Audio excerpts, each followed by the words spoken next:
Gold trusted gold buyers. మీరు తాకట్టు పెట్టిన బంగారాన్ని విడిపించి ఈ రోజు ఉన్న మార్కెట్ ధరకు కొనబడను.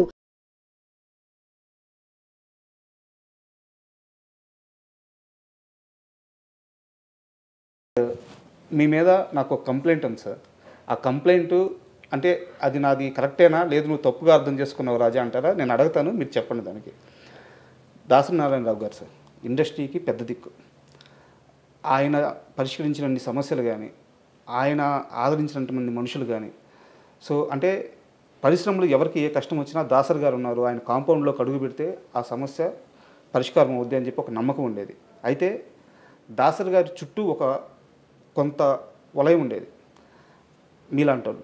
ఆ సమస్యల్ని ఫస్ట్ విని ఫిల్టర్ చేసి దాసరి గారి దగ్గరికి తీసుకెళ్ళింది మీలాంటి వాళ్ళే, ముగ్గురు నలుగురు ఉన్నారు. సో ఇక్కడ అన్ని వింగ్స్ గురించి మీకు ఒక అవగాహన ఉంది. ఈ రోజున ఇండస్ట్రీలో దాసరి గారి స్థానాన్ని ఎవరు రీప్లేస్ చేయలేరు. అది నేనే కాదు, మీరు కాదు, అందరూ చెప్తున్నమాట. ఎందుకంటే స్టార్స్ ఉన్నారు కానీ చిన్న చిన్న కార్మికుల కోసం సమయాన్ని వెచ్చించలేరు వాళ్ళు అని చెప్పి ఉన్నారు. నా కంప్లైంట్ ఏంటంటే మీ విషయంలో చిరంజీవి గారితో మీకు క్లోజ్ అసోసియేషన్ ఉంది, బాలకృష్ణ గారితో క్లోజ్ అసోసియేషన్ ఉంది, మోహన్ బాబు గారితో క్లోజ్ అసోసియేషన్ ఉంది. సార్ ఇక్కడ ఇండస్ట్రీ అంటే ఏంది అనే పరిస్థితి నిజంగా సమాధానం లేదు. ఇండస్ట్రీ అంటే ఎవరంటే చెప్పే సమాధానం లేదు. ఈరోజు మీకు అన్నిటి మీద అవగాహన ఉండి వీళ్ళందరితో ఒక పరిచయం ఉండి మీరు ఎందుకు వీళ్ళ ముగ్గురులో ఎవరో ఒకరు పక్కన చేరి మనం చూసుకుందాం, నేను చూసుకుంటాను, మీ స్టార్ పవర్ అండగా ఉంటే నేను ఫీల్డ్ వర్క్లో నేను చూసుకుంటానని చెప్పేసి అన్ని విషయాల మీద అవగాహన ఉన్న మీరెందుకు కామ్ అయిపోయారు సార్?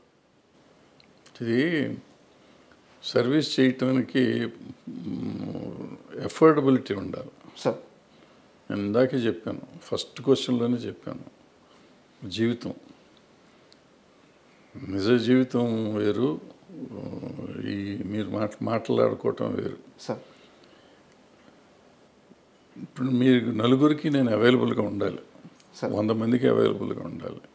దాసరి నారాయణరావు గారి ఇంట్లో రోజు ఒక 100-200 కాఫీలు టీలు పెట్టేవారు. ఒక 30-40 మంది భోంచేసేవారు రోజు, 2 పూట్ల. సాయంత్రం టిఫిన్లో ఒక 40-50 మంది తినేవారు.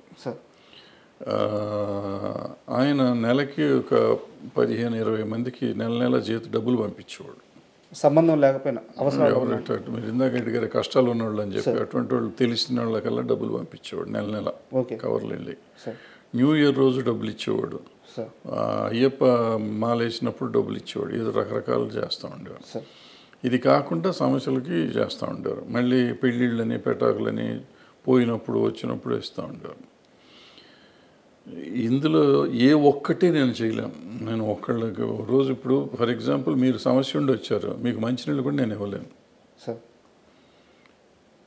పూర్వకాలంటే మంచినీళ్ళు ఫ్రీగా వచ్చాయి, ఇప్పుడు మంచినీళ్ళు వాటర్ బాటిల్ కొనాలి. వాటర్ బాటిల్ కొంటే 10 రూపాయలు అవుతుంది. మీకు మంచినీళ్ళు ఇస్తే నేను 10 రూపాయలు ఖర్చు పెట్టాలి.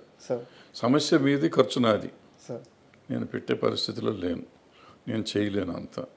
సో చేతకాని విషయంలో జైలు పెట్టి ఎవరికి న్యాయం చేయలేను. ఫర్ ఎగ్జాంపుల్ మీరు చెప్పిన పలానా హీరో గారితో అసోసియేట్ అయ్యి చేయమన్నారు. సో నేను దగ్గర రోజు ఆయన ఇంటికి వెళ్ళాలి, అది మా ఇంట్లో ఉండాలి. మా ఇంట్లో ఉంటే చెప్పిన ఖర్చులు నేను భరించలేను. ఆయన ఇంటికి వెళ్తే ఆయన చిరాకు పడతాడో ప్రేమ చూసుకుంటాడో తెలియదు. వాళ్ళ ఇష్టాలు ఉండాలి, వాళ్ళ సైడ్ నుంచి అది ఉండాలి. మన సైడ్ నుంచి మనం వెళ్ళి దాన్ని బలవంతంగా రుద్దకూడదు. ఇప్పుడు దాసరి నారాయణరావు గారితో కూడా నేను ఇక్కడ దాసరి నారాయణరావు గారు ఒక స్టేజ్లో నేనే ఇక్కడ ఉండేవాడిని, నారాయణరావు గారు తర్వాత వచ్చారు ఇక్కడికి. సో ముందు నేను నా దగ్గర చేస్తూ ఉన్నవాళ్ళు ఆయన వచ్చిన తర్వాత ఆయన ఆల్రెడీ మాకు చాలా మెడ్రాస్లో చేస్తున్నారు కాబట్టి ఆయన దగ్గరికి నేను ఇద్దరం ఆయన నన్ను పిలిచి ఇక్కడ హైదరాబాద్ విషయాలు నాకు ఎక్కువ తెలుసు కాబట్టి నన్ను అడిగి చేసేవారు. సో అందుకని మీరు అన్నట్టు అందరూ నా దగ్గరికి ముందు నుంచే వచ్చేవారు కాబట్టి మళ్ళీ వస్తూ ఉండేవారు. అన్న సార్కి చెప్పండి అనేవారు. నేను చేయగలిగిన నేనే చేసేవాడిని, ఆయన దగ్గరికి తీసుకెళ్ళేవాడిని కాదు. లేదంటే ఆయనతో అవసరమైతే ఆయనతో చెప్పించేవాడిని. సో ఇప్పుడు మీరు అడిగిన ప్రశ్నకి సమాధానం, ఇప్పుడు దాసరి నారాయణరావు గారు లేరు, ఆ ఖర్చు భరించేవాళ్ళు లేరు, అంత కాంపౌండ్ లేదు ఇక్కడ, ఎక్కడ మన దగ్గర లేదు.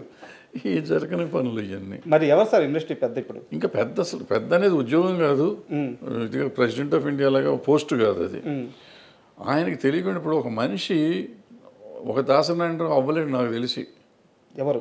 ఒక దాసరి నారాయణరావు కానీ ఒక ఎన్టీ రామారావు కానీ అసలు ఈ ప్రపంచంలో భూప్రపంచంలో ఇంకోళ్ళు అవరు, ఇంపాసిబుల్ అది. ఎన్టీ రామారావు అన్న కొంతమంది అవ్వగలరేమో కానీ దాసరి నారాయణరావు ఇట్స్ ఇంపాసిబుల్ ఇక అవటం.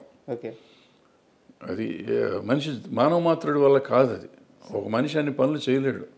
ఆయన ఏంటి writer, director, actor, distributor, exhibitor, producer, lyric writer, dialogue writer, story writer, paper editor, politician, MP, తర్వాత మినిస్టరు, ఇది కాకుండా కాపు సంఘం ఆళ్ళ గొడవ, అక్కడ నాయకుడు ఏది కాదు.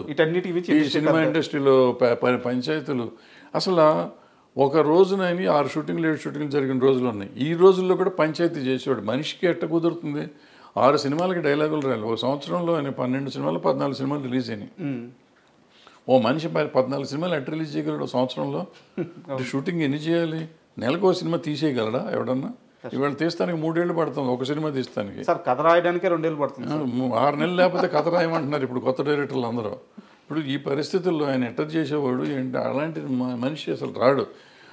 ఇవన్నీ ఉండగా పంచాయతీలు చేయటం, ఇప్పుడు నేను చెప్పిన యాక్టివిటీస్ కాకుండా పంచాయతీలు చేయటం.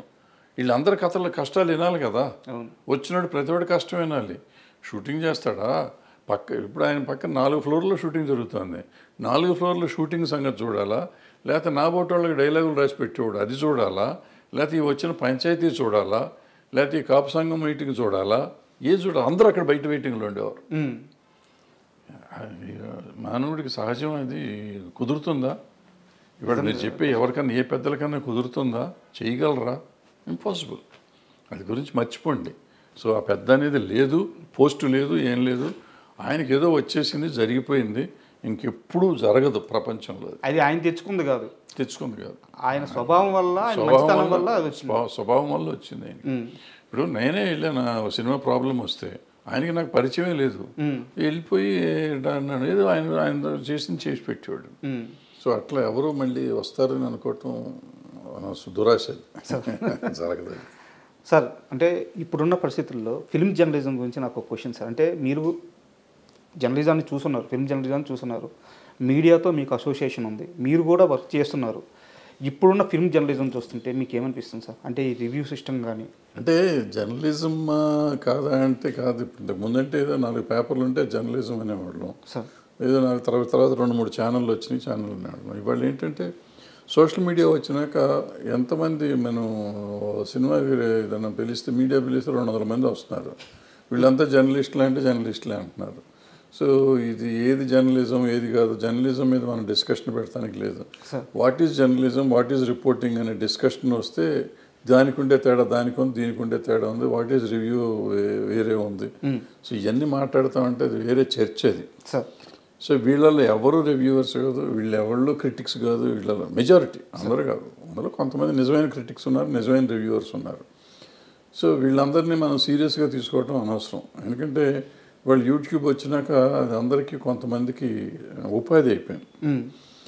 ఎక్కువగా యూట్యూబ్లో నెగిటివిటీ వస్తే డబ్బులు ఎక్కువ వస్తాయి. సో ఎక్కువ మంది నెగిటివ్ రాయటానికి ఇష్టపడతారని డబ్బులు వస్తాయి. పాజిటివ్గా మాట్లాడితే డబ్బులు రావు. ఏదైనా మంచి చెప్పామనుకోండి, బాబు మీరు ఇట్లా ఉండకూడదని చెప్పామనుకోండి, ఎవరు చూడరు. ఇట్లాగే ఉండాలని చెప్పామనుకోండి, అందరూ బ్రహ్మాండంగా ఉంటుంది. దీనికి ఇంటర్లింక్గా ఇంకో క్వశ్చన్ ఉంది సార్. మీకు ఇండస్ట్రీలో పిఆర్ వ్యవస్థ గురించి ఐడియా ఉంటుంది. రీసెంట్గా సితారా నాగవంశీ గారు మాట్లాడుతూ పిఆర్స్ మమ్మల్ని బ్లాక్మెయిల్ చేస్తున్నారు. అంటే సార్ మనం ఆ పని చేయకపోతే సినిమాకి బ్యాడ్గా రాస్తారు, సార్ మనం వాళ్ళకి బ్యాన్ కార్డ్స్ ఇవ్వకపోతే సినిమాకి బ్యాడ్గా రాస్తారు, సార్ మనం ఈ ఫంక్షన్ చేయకపోతే సినిమాకి బ్యాడ్గా రాస్తారు అని ఆయన ఓపెన్గా చెప్తున్నారు. పిఆర్ వ్యవస్థ నిర్మాతలను బ్లాక్మెయిల్ చేస్తుంది, వీళ్ళ పోడు పర్లేక మేము అదనంగా ఇంకో 30-40 లక్షలు ఖర్చు పెట్టాల్సి వస్తుంది. అంటే ఏ నిర్మాతకు కూడా ఇప్పుడు ఆయన మాటల ప్రకారం నిర్మాతలకి పిఆర్ వ్యవస్థను కానీ ఈ ఫిల్మ్ జర్నలిజంలో సోకాల్డ్ జర్నలిజం అని చెప్పుకుంటున్న వాళ్ళని కానీ ఎంటర్టైన్ చేయాలని ఏ నిర్మాతకి లేదు.